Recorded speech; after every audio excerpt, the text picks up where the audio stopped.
বলছে বড় অবতার ভাই বড় অবতার, দেখো পতিতের বিলায়ল প্রেমের ভান্ডার। মহাপ্রভুকে বলা হচ্ছে বড় অবতার।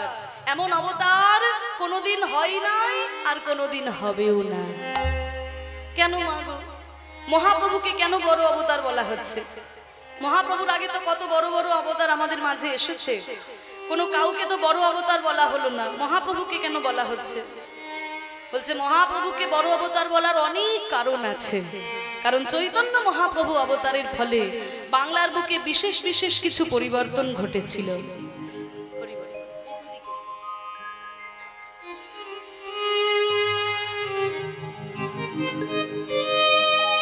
কি কি পরিবর্তন ঘটেছিল এই পদাবলীটিতে বলা হচ্ছে। বলছে কি বড় অবতার ভাই বড় অবতার, কেন না পতিতের বিলায়ল প্রেমের ভান্ডার। মহাপ্রভু করেছিলেন কি না যারা আমাদের মতো পতিত জীব, যাদের কথা কেউ কোনোদিন ভাবে নাই, তাদেরকে নিয়ে মহাপ্রভু ভেবেছিলেন। তা না হলে আগেকার দিনে মনে করা হতো কি যে যত শাস্ত্রীয় সম্পদ, যত ভালো ভালো জিনিস সব বামুন আর কায়েদের জন্য, বাকি সবাই অমানুষের দল। কিন্তু সেই ধারণাটা চৈতন্য মহাপ্রভু ভেঙে দিলেন যে না, হরির নামে কোনো ভেদাভেদ নাই, কৃষ্ণ নামে কোনো ভেদাভেদ নাই। ওরে জেনে রাখ, ব্রাহ্মণ হয়ে চন্ডাল হয় যদি কৃষ্ণ তেজে, আর মুচি হয়ে শুচি হয় যদি কৃষ্ণ ভজে। এটা যে মহাপ্রভু শুধুমাত্র একটা ছড়া তা কিন্তু নয় বাবা, এর ভিত্তিতে শাস্ত্র প্রমাণ রয়েছে। কারণ আজকে 2024 সালে দাঁড়িয়ে এই কথা মেনে নিতে আমাদের কোনো অসুবিধে নেই, কিন্তু ভেবে দেখুন আজ থেকে 500 বছর আগে যখন মহাপ্রভুই কথা বলছেন, তখন তার সমাজ এতখানি উন্নত ছিল না। তখন সমাজে মানুষে মানুষে ভেদাভেদ ছিল, এতটাই ভেদাভেদ ছিল যে ব্রাহ্মণ শূদ্রের ছায়া পর্যন্ত ডিঙিয়ে যেত না। কোন শূদ্রের ছায়াও যদি ব্রাহ্মণের গায়ে লেগে যেত, সঙ্গে সঙ্গে ব্রাহ্মণ গঙ্গার জলে গিয়ে স্নান করে আসতো। এইরকম একটা সময় দাঁড়িয়ে যখন মহাপ্রভু বললেন ব্রাহ্মণ হয়ে চন্ডাল হয় যদি কৃষ্ণ তেজে, নবদ্বীপের ব্রাহ্মণ সমাজ নিমাই দিকে আঙুল তুললো, নিমাই তুমি কেমন কথা বলছো? আর নিমাই তো আমাদের মতো সাধারণ ছাপোষা মানুষ ছিল না, তিনি হচ্ছে মহাপণ্ডিত। সঙ্গে সঙ্গে নিমাই শাস্ত্র দেখিয়ে দিল যে দেখুন ব্রাহ্মণ, আমি যে কথা বলছি আমার মন গড়া কথা নয়। 18 পুরাণের মধ্যে শ্রেষ্ঠ পুরাণ শ্রীমদ্ ভাগবত পুরাণে প্রহ্লাদ মহারাজ নিজে বলেছেন, বিপ্রাদ বিসর্গ নয়তাতরবিন্দ নাভ পাদারবিন্দ বিমুখাত স্বপচম বরিষ্ঠম মন্যে তদর্পিত মনোবচনে হিতার্থম প্রাণং পুনাতি শকুলং নত ভূরি মানঃ। বলছে বিপ্রাদ বিসর্গ নয়তাতরবিন্দ নাভ পাদারবিন্দ বিমুখাত স্বপচং বরিষ্ঠম। ব্রাহ্মণ দ্বাদশ গুণযুক্ত ব্রাহ্মণ, কিন্তু সেই ব্রাহ্মণও যদি ভগবানের চরণ থেকে সরে চলে আসে, সেই ব্রাহ্মণের থেকে আমি চণ্ডালকে শ্রেষ্ঠ বলে মনে করি। যদি কোনো ব্রাহ্মণ বংশে জন্মগ্রহণ করেছে কিন্তু জীবনে কোনোদিন গায়ত্রী মন্ত্রটাই উচ্চারণ করে দেখেনি, হ্যাঁ সে ব্রাহ্মণ বংশে জন্মগ্রহণ করেছে, জীবনে কোনোদিন নারায়ণের চরণে তুলসী পাতা দেয়নি, পৈতেটাকে আম গাছে ডালে তুলে রেখে দিয়েছে, এমন ব্রাহ্মণ অনেক আছে। এইরকম যদি ব্রাহ্মণ হয় তার থেকে আমি চণ্ডালকে শ্রেষ্ঠ বলে মনে করি। তবে সব চণ্ডাল আবার নয়, হ্যাঁ যেই চণ্ডাল রাস্তা ধারে চুল্লু খেয়ে উল্টে পড়ে থাকে, সেই চণ্ডাল তো আর শ্রেষ্ঠ হতে পারে না। তাহলে কোন চণ্ডাল শ্রেষ্ঠ? ভাগবতে বলছে যেই চণ্ডাল ভগবানের উদ্দেশ্যে 5টা জিনিস সমর্পণ করতে পেরেছে। 5টা জিনিস কি কি? মন্যে তদর্পিত মনোবচনে হিতার্থং, মন দিতে পেরেছে ভগবানকে, বচন দিতে পারে ভগবানকে, ইহিত মানে কর্ম দিতে পেরেছে ভগবানকে, অর্থ দিতে পারে ভগবানকে, দরকার হলে প্রাণ পর্যন্ত দিয়ে দিতে পারে ভগবানের উদ্দেশ্যে। এইরকম যদি কোনো ভক্ত কোনো চণ্ডালের ঘরেও জন্ম নেয়, তাহলে তার থেকে সেই হরিভক্তিবিহীন ব্রাহ্মণের থেকে এই চণ্ডালকে আমি শ্রেষ্ঠ বলে মনে করি। তাহলে এই কথাটি কে বলছেন? প্রহ্লাদ মহারাজ। কোন যুগে বলছেন? সত্য যুগে দাঁড়িয়ে বলছেন। তাহলে দেখুন খাতা কলমে সবকিছুই লেখা ছিল, শুধু প্রয়োগে ছিল না। প্রয়োগে কে শিখিয়েছেন? প্রেমের ঠাকুর আমার গৌরাঙ্গ সুন্দর। তাই বড় অপরূপ ভাই রে আমার গোরা চাঁদের লীলা গো ওই বড় রূপ ভাই রে বলে গোরা চাঁদের লীলা গো নানা তুলনা তুলনা তোমরা তুলনা তুলনা ওই তুলনা তুলনা এই ভুবনে তুলনা নাই তুলনা তুলনা এই ভুবনে তুলনা নাই তুলনা তুলনা এই ভুবনে তুলনা নাই আমার ভুবনে পাবন গৌরী লীলা ভুবনে তুলনা নাই ভুবনে তুলনা নাই ভুবনে তুলনা নাই ভুবনে তুলনা নাই তুলনা তুলনা দেখো রাজা হয়ে ওই কাঁধে করে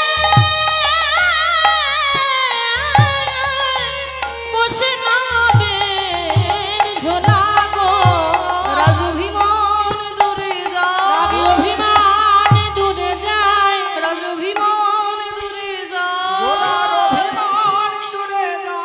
হরি বলে কারোর পানে চাই তার অভিমান দূরে ওই যায় মনে কারোর প্রাণে যায় তাই অভিমান দূরে যায় প্রতাপ রুদ্র রামানন্দ প্রমাণে আছে অভিমান দূরে ওই যায় রামানন্দের প্রমাণে আছে অভিমান দূরে যায় তারা কেঁদে কেঁদে ধুলায় লুটায় অভিমান দূরে ওই যায় কেঁদে কেঁদে ধুলায় লুটায় অভিমান দূরে যায় তারা কেঁদে কেঁদে ধুলায় লুটায় গৌর তোমার হলাম বলে ওই গো তোমার হলাম বলে ওই গো তোমার হলাম বলে ওই গো তোমার হলাম বলে ওই গো তোমার হলাম বলে রাবি অভিমান দূরে যায় রাজা হয়ে ওই কাঁধে করে বসে নাবে ঝোলা গো বড় অপরূপ ভাই গোরা চাঁদের লীলা দেখো রাজা হয়ে কাঁধে করে বৈষ্ণবের ঝোলা দেখুন রাজা কিন্তু সবসময় অহংকারে থাকে তাই না আমি রাজা সবাই আমার প্রজা কিন্তু মহাপ্রভুর অবতারের ফলে রাজা পর্যন্ত অহংকার পরিত্যাগ করে হা গৌর কিছু চাই না বলে মহাপ্রভু চরণে শরণ নিয়েছে রাজা প্রতাপ রুদ্র মহাপ্রভুর কৃপা পাওয়ার জন্য শ্রীমদ্ ভাগবতের শ্লোক মুখস্থ করে মহাপ্রভুকে শুনিয়েছিলেন রামানন্দ সুন্দরী অপ্সরা সমস্ত্রীকে পরিত্যাগ করে জমিদারিকে পরিত্যাগ করে হা গৌর কিছু চাই না বলে তার চরণে শরণ নিয়েছিল এই অহংকারের মঞ্চ থেকে নেমে আসা চৈতন্য মহাপ্রভু আমাদের শিখিয়েছে আমরা তো মানুষ আমরা সব সময় অহংকারে থাকি আমি মানুষ আমি হাতি ঘোড়া বাঘ ভাল্লুক সবাইকে বশ করেছি কিন্তু মানুষকে কেউ বশ করতে পেরেছে আমরা মানুষ বলে সব সময় অহংকার করি চৈতন্য মহাপ্রভু বললেন কি অহংকার করো না ভাই ত্রিনাদৌপি শুনিছি না তররিব সহিষ্ণু না অমানীনা মানদেনা কীর্তনীয় সদাহরি ত্রিনাদৌপি শুনিছি না ত্রিনাদৌপি তৃণ মানে ঘাস ঘাসের থেকেও ছোট হওয়ার চেষ্টা করো শুনিছি না ছোট হওয়ার চেষ্টা করো মায়েরা তোমরা বলবে ঘাস তো এমনিতেই ছোট আমি আবার তার থেকে কি করে ছোট হব বলে না আকারে ছোট হবার কথা বলছে না বিনয়ী হও বিনয়ী হও আমি বড় আমার মতো বড় আর কেউ হয় না আমার কথাই শুনতে হবে আমার কথাই শেষ কথা এইগুলো করো না একটু মাথাটা নত করো অন্তত মাথা নত করার জায়গায় মাথাটা নত করো হ্যাঁ আর তারই বা সহিষ্ণু না গাছের মতো সহ্য করতে শেখো গাছের দিকে তাকিয়ে দেখো প্রচন্ড ঝড়ে গাছের ডাল ভেঙে পড়ে যাচ্ছে তবু বলে এত কেন ঝড় হ্যাঁ ওই যে পাঁচ পড়ে যাচ্ছে বজ্রপাত হচ্ছে গাছের ডালে শুকিয়ে যাচ্ছে প্রখর রৌদ্রের সময় গাছের পাতা নেতিয়ে পড়ে যাচ্ছে তবু বলে এত কেন রৌদ্র না বৃষ্টির সময় বলে এত কেন বৃষ্টি তাহলে কিন্তু আমরা কিন্তু সব সময় কোনো কিছুতে সন্তুষ্ট থাকি না আমার কেন ঘর নেই আমার কেন বাড়ি নেই আমার কেন জায়গা জমি নেই আমার কেন টাকা পয়সা নেই ওর কেন হয়ে গেল এইগুলো করো না সহ্য করতে শেখো গাছের মতো সহ্য করো আর অমানীনা মানদেনা যাদেরকে কেউ মান দেয় না, যাদেরকে কেউ সম্মান করে না, তাদেরকে সম্মান করো। আর কীর্তনীয় সদা হরি, সদা সর্বদা হরি নাম করো, কীর্তন করো। এই 4টি কাজ যদি করতে পারো, জানবে তোমার মতো সুখী আর কেউ নাই। মাত্র 4টি কাজ শুনে রাখো। ত্রিনাদপি শুনিচিন, একটু মাথাটা নত করো, অন্তত মাথা নত করার জায়গায় মাথা নত করো। আর তররিব সহিষ্ণু না, গাছের মতো সহ্য করো। অমানি না মান দে না, শুধু নিজের মান সম্মানের কথা ভেবো না, অন্যের মান সম্মানের কথাও চিন্তা করো। আর সদা সর্বদা হরিনাম করো, কীর্তন শ্রবণ করো। এই 4টি কাজ করলে পরে জীবনে তোমার মতো সুখী আর কেউ নাই। তাই অহংকারের মঞ্চ থেকে নেমে আসা মহাপ্রভু শিখিয়েছেন। আর কি হলো গৌর অবতারের ফলে? ও মাইরা, এটা তোমাদের জন্য বলছি। ও পেছন দিকের মাইরা, গল্প করো না, আমার দিকে তাকাও। এটা তোমাদের জন্য বলছি, মন দিয়ে শোনো। গৌরাঙ্গ করুণার কথা এক মুখে কহিবারে নারী গো। ওই গৌরাঙ্গের করুণার কথা এক মুখে কহিবারে নারী গো। ওই দেখো সংকীর্তন মাঝে নাচে,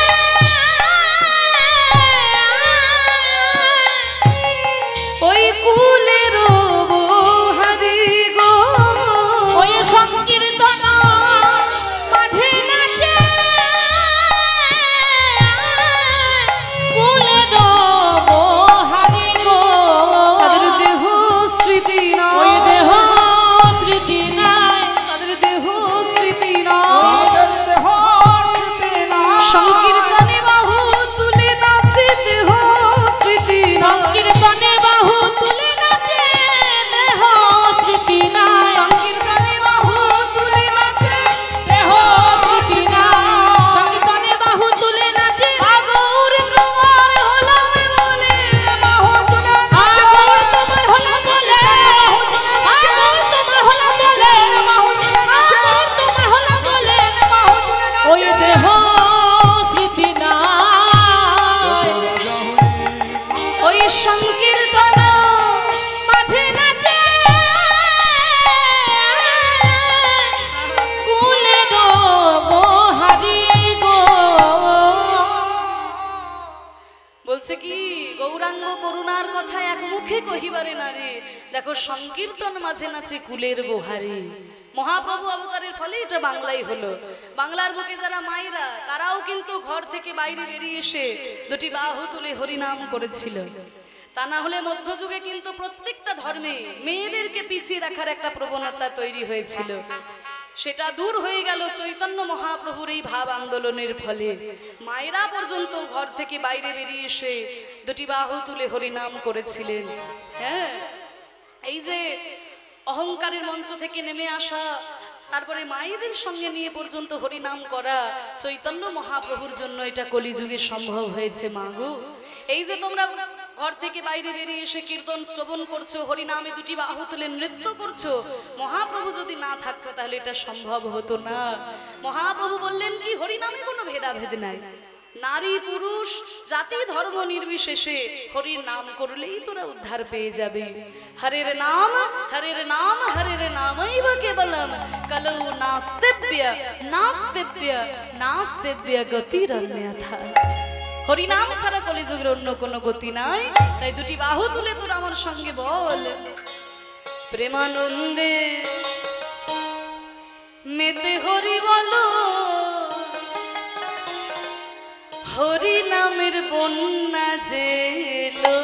প্রেমানন্দে মেতে হরি বলো, হরি নামে বন্যা জেলো। প্রেমানন্দে মেতে হরি বলো, হরি নামে বন্যা জেলো।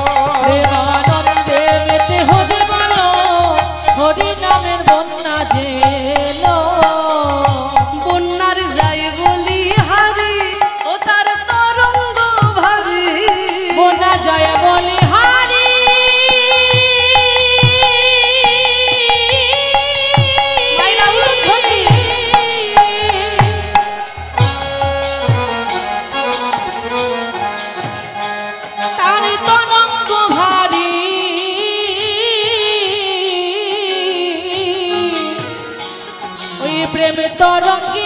দিচ্ছেন সাতার গোলক বিহারী। বন্যার যাই বলি হারে ও তার তরঙ্গ ভারে, প্রেম তরঙ্গে দিচ্ছেন সাতার গোলক বিহারী।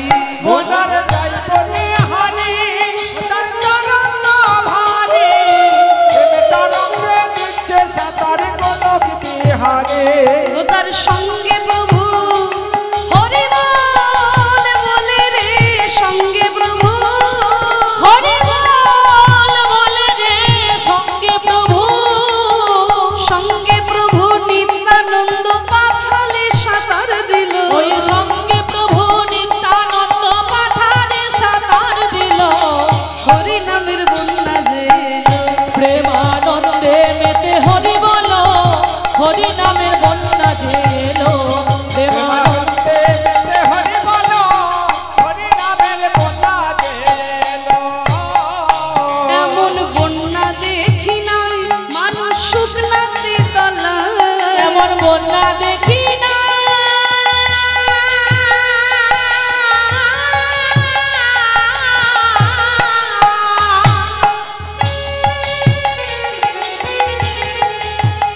মানুষ শুকনাতে তলা।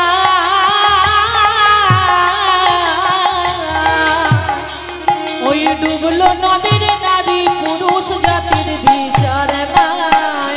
তোমাইরা তোমরা বন্যা দেখেছো? আপনাদের এদিকে বন্যা হয় নাকি? হয় না? আপনাদের এদিকে বন্যা হলে আমাদের ওদিক সব ডুবে যায়, তাই না? আপনারা তো অনেকটা উঁচুতে আছেন, এইদিকে বন্যা হলে ওইদিকে সব ডুবে যায়। তা বন্যার কথা মোটামুটি শুনেছেন। এখন তো বর্তমানে তো বাংলাদেশে যা পরিস্থিতি হয়েছে, বন্যায় অনেক ক্ষয়ক্ষতি, এবং ভারতের ওপর দিকে সিকিম ত্রিপুরা বড় ক্ষয়ক্ষতি হয়েছে বন্যায়। তা আপনারা তো টিভিতে মোবাইলে সব সময় বন্যা দেখছেন। আমিও বন্যা দেখেছি ছোটবেলায় দু একটা, কারণ আমার বাড়ি হচ্ছে, আমি আপনাদের বীরভূমেরই মেয়ে। আমার বাড়ি হচ্ছে ইলামবাজার, বীরভূম জেলার ইলামবাজার। তাই যেহেতু অজয় নদীর ধারে থাকি, ছোটবেলায় দু একটা বন্যা আমিও দেখেছি। তা বন্যা আমিও দেখেছি, আপনারাও মোটামুটি দেখেননি যদিও শুনেছেন বন্যার কথা। কিন্তু এমন কি কোথাও কোনো বন্যা দেখেছেন যেখানে জল নাই অথচ মানুষ তলিয়ে যাচ্ছে? কি গো মাইরা, এরকম বন্যা দেখেছো নাকি যে জল নাই অথচ মানুষ তলিয়ে যাচ্ছে? দেখেছো? হ্যাঁ, ওই তো মাইরা দেখো বলেছে। এমন বন্যা যদি দেখতে হয় তাহলে যেতে হবে ওই নবদ্বীপে। যাবেন মাইরা, মায়াপুরে যাবেন, দেখবেন কোথায় কোথায় থেকে ভক্তরা এসেছে। কোথায় আমেরিকা, কোথায় ইংল্যান্ড, কোথায় রাশিয়া, কোথায় জাপান, কোথায় অস্ট্রেলিয়া, কত কত দেশ থেকে মানুষরা এসে দুটি বাহু তুলে হরি নামে এমন ভাবে পাগলের মতো নৃত্য করছে। দেখে বুঝতে পারবেন জল নাই অথচ এই প্রেমের বন্যায়, হরি নামের বন্যায় একদম হাবুডুবু খাচ্ছে। আপনাদের আশীর্বাদ মাথায় নিয়ে বাবা, গত বছর আমি গেছিলাম লন্ডনে কীর্তন পরিবেশন করতে। আপনারা হয়তো অনেকেই ইউটিউবে দেখেছেন, যারা আমাকে ফলো করেন আপনারা জানেন। লন্ডনে গেছিলাম, এই যে আমাদের দাদা অরূপদা, তিনিও সঙ্গে গেছিলেন। তা এই দাদার সঙ্গে গেছিল, আমার সঙ্গে সেখানে সঙ্গত করেছিল। তা লন্ডনে আমরা 40 দিন ছিলাম। 40 দিন ছিলাম। ইউকে 4টি শহরে কীর্তন করেছি বাবা। স্কটল্যান্ডের এডেনবার্গ, ম্যানচেস্টার, বার্মিংহাম আর পোর্টসমাউথ। হ্যাঁ, এই 4টি বড় বড় শহরে কীর্তন করেছি। বাংলাদেশের যারা বাঙালি লন্ডনে রয়েছে তারা এই কীর্তনের ব্যবস্থা করেছিল। তা সেখানে যখন কীর্তন পরিবেশন করলাম বাবা, কি বলবো, বড় অবাক লাগলো যে বাঙালি যারা রয়েছে, ভারতীয় যারা রয়েছে, তারা তো হরিনাম করছে, কিন্তু জানেন তো ওই দেশের কত সাদা মানুষ, তারাও কিন্তু খোল করতাল সঙ্গে নিয়ে দুটি বাহু তুলে এমন ভাবে পাগলের মতো হরিনামে নৃত্য করছে। দেখে বুঝতে পারা যায় জল নাই অথচ এই প্রেমের বন্যায় একদম হাবুডুবু খাচ্ছে। অবাক করা বিষয় কি জানেন তো, যারা আমাদেরকে মদ খাওয়া শেখালো, যারা আমাদেরকে সিগারেট খাওয়া শেখালো, যারা আমাদেরকে প্যান্ট শার্ট পরা শেখালো, তারা সব কিছু ছেড়ে দিয়ে গৌর কিছু চাই না বলে, আমি তাই কিছু চাই না বলে ধুলাই লুটিয়ে গড়াগড়ি দিচ্ছেন। আর আমরা বাঙালি জাতি, আমাদের ঘরের ছেলে নিমাই নিতাই আমাদের বাংলার ঘরে জন্মগ্রহণ করেছে, আমাদের বীরভূমের নিতাই চাঁদ জন্মগ্রহণ করেছে, কিন্তু আমরা কি মহাপ্রভুর দেওয়া সেই পথ, নিত্যানন্দের দেওয়া সেই পথকে অবলম্বন করতে পারলাম? এটা আমাদের আমাদের সৌভাগ্য যে আমাদের কপালে জুটেছে নিমাই নিতাই, কিন্তু আমরা মর্যাদা রাখতে পারছি না। তারা বিদেশে থেকে এইভাবে হরিনাম করছে, আর আমরা বাংলায় থেকেও হরিনামে যেন আমাদের মতি নাই। এখানে যদি কোনো ফাংশন হতো, অর্কেস্ট্রা হতো বাবা, এখানে জায়গা দেওয়া যেত না। কি বলেন আপনাদের গ্রামে আশেপাশে যত গ্রাম, এখানে কোনো অর্কেস্ট্রা হলে এখানে জায়গা দেওয়া যেত না, হিন্দি গানের আসর হলে। কিন্তু কীর্তন তো মানুষের শুনতে ভালো লাগে না, এই তো আমাদের দশা। আমরা বাঙালি, আমাদের কপালে নিতাই গৌর এসেছিল, কিন্তু আমরা তাদের পথকে অবলম্বন করতে পারলাম না। তারা বিদেশে থেকেও এইভাবে পাগলের মতো হরিনাম করছে, দেখে বড় অবাক লাগলো। মহাপ্রভু বলেছিল না যে পৃথিবীতে আছে যত নগর আদি গ্রাম, সর্বত্র প্রচার হবে আমার হরে কৃষ্ণ নাম। মহাপ্রভুর এই বাণী যেন একেবারে সত্য হয়ে উঠেছে। আজকে পৃথিবীর কোনায় কোনায় সব জায়গায় মহাপ্রভুর এই হরিনামে সবাই ডুবে গেল। তাই বলছে এমন বন্যা দেখি নাই মানুষ শুকনাতে তলা, এমন বন্যা দেখি না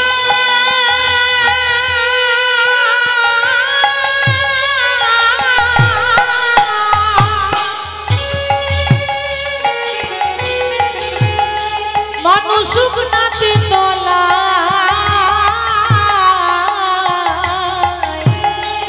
ওই ডুবলো নদীর নারী পুরুষ জাতির বিচার না। না না, শুধু জাতির বিচার নাই তা নয় গো, ধর্মেরও বিচার রাখলেন না মহাপ্রভু। ধর্মেরও বিচার নাই, তাই তো দেখো ওই হরিদাস হরি বল বলে রে হরিদাস, হরি বল বলে রে হরিদাস, হরি বল বলে রে হরিদাস। ওই হরিদাস সে কাজের ছেলে, সেও বুঝে ডুবে গেল। ওই হরিদাস কাজের ছেলে, সেও বুঝি ডুবে গেল। হরি নামের বন্যা যে এলো, প্রেমানন্দে বিদায় হোক হরি বল। হরি নামে বন্যা যে এলো, আনন্দে হরি বল, হরি নামে বন্যা যে এলো। প্রেমানন্দে রে হরি বলো, হরি নামে বন্যা যে এলো। ও মাইরা, এই হরি নামের বন্যায় তোমরা একটু ডুবতে চাও নাকি? কি গো মাইরা, একটু ডুবতে চাও? সত্যি বলছো? সবাই ডুবেন তো? বাবারা সবাই ডুববে? বাহ। তা একটা কাজ করতে হবে, করবে তো? বলে এই মরেছে, আবার কাজ দিয়ে দিচ্ছে। না না, কোনো কঠিন কাজ নয়, কোনো কঠিন কাজ নয়। একটু লজ্জা ভুলে সবাই মিলে দুটো হাত তুলো দেখি। বাহ, তুলো, সবাই তুলো। যারা চেয়ারে বসে আছেন, চেয়ারে বসে আছেন যারা, তুলুন। যে হাত না তুলবেন আমি কিন্তু আঙুল দেখিয়ে দাঁড় করিয়ে দেবো। যার হাত নাই, যার হাত নাই তার তোলা দরকার। হ্যাঁ, মহাপ্রভু যাদের দুটো হাত দিয়েছে, তুলুন তুলুন, নামাবেন না, তুলুন। বাহ, এবার করো তালি। বাহ, একবার হরি বলে বলে তোমরা নামো সেই জলে, একবার হরি বল বলে তোমরা নামো সেই জলে, একবার হরি বলে বলে তোমরা নামো সেই জলে, একবার হরি বল বলে তোমরা নামো সেই জলে, ডুবলো যে জন পেল রতন সন্তোষ তাই বলে, একবার হরি বল বলে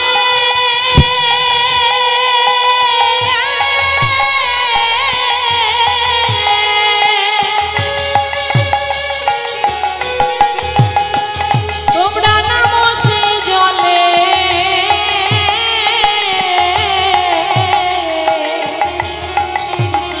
ওই ডুবলো যে জন পেল রতন সন্তোষ তাই বলে। ও মাইরা, হরি নাম করে ডুবলেই রত্ন পাবে। তাহলে ডুবলেই কি রত্ন পাবো? বলেন না, ডুবলে রত্ন পাবে না। রত্ন তুলতে গেলে ডুবার মতো ডুবতে হবে, তা নইলে শুধু হাবুডুবু খাওয়া হবে, রত্ন তুলতে পারবে না। তাই বলছে এ নামে ডুবার মতো হরি বল বলে রে ডুবার মতো, হরি বল বলে রে ডুবার মতো, ডুবার মতো যে ডুবেছে সেই ডুবে রতন পেল, ওই ডুবার মতো যে ডুবেছে সেই বুঝি রতন পেল। হরি নামের বন্যা যে এলো, প্রেমানন্দে বিদায় হোক হরি বল। হরি নামে বন্যা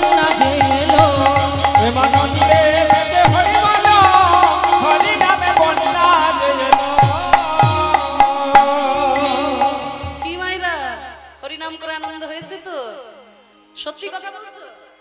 সিরিয়ালে দিব্যি তাও বলছে হ্যাঁ হ্যাঁ, বলছে দেখো আজকে তো সিরিয়াল দেখিনি, আজকে এখানেই চলে এসেছে। ও তাই নাকি? বাহ, তাহলে খুব ভালো।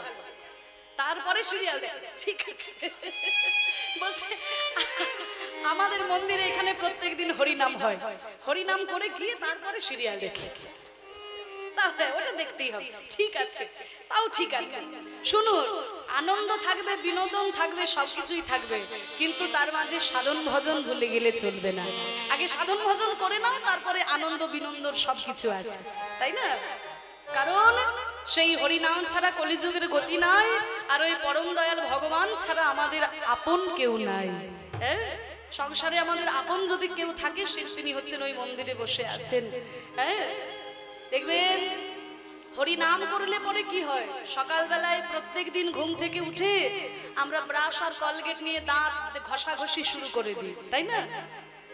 কারণ বড়রা কি বলে যে দাঁত থাকতে থাকতে দাঁতের মর্ম বুঝতে হবে। তাই দাঁত থাকতে থাকতে যেমন দাঁতের মর্ম বুঝতে হয়, দাঁতকে পরিষ্কার রাখার জন্য আমরা কত রকমের কলগেট ব্যবহার করি, তাই না? দাঁত যাতে ভালো থাকে। কিন্তু এই মনকে ভালো রাখার জন্য কি কিছু করি? এই মুখের জন্য কত রকমের ক্রিম, কত রকমের ফেসিয়াল, মুখটা যেন ভালো থাকে। ত্বকের জন্য কত রকমের ক্রিম, আমাদের ত্বকটা যেন ভালো থাকে। কিন্তু এই মনকে ভালো রাখার জন্য আমরা কিছু করি না। তাহলে মনকে ভালো রাখতে গেলে সকালবেলায় উঠে একবার গীতার একটা শ্লোক অন্তত পাঠ করবেন। তাও যদি না পারেন হরে কৃষ্ণ মহামন্ত্র নাম অন্তত একটু জপ করবেন। হ্যাঁ, তাতে কি হয়, মনটা শুদ্ধ হয়, মনটা পরিষ্কার হয়, মনটা ভালো থাকে। আর আপনার মন, আপনি নিজে যদি ভালো থাকেন, আপনি অপরকেও ভালো রাখতে পারবেন। তাই হরিনামে চিত্ত শুদ্ধি হয়, তাই আমাদের মন পরিষ্কার থাকে, চিত্ত সুন্দর থাকে। তাই হরিনাম দিয়ে জগৎকে উদ্ধার করেছেন প্রভু। তাই হরিনামে সবাই ডুবে গেল, নারী পুরুষ জাতি ধর্ম নির্বিশেষে।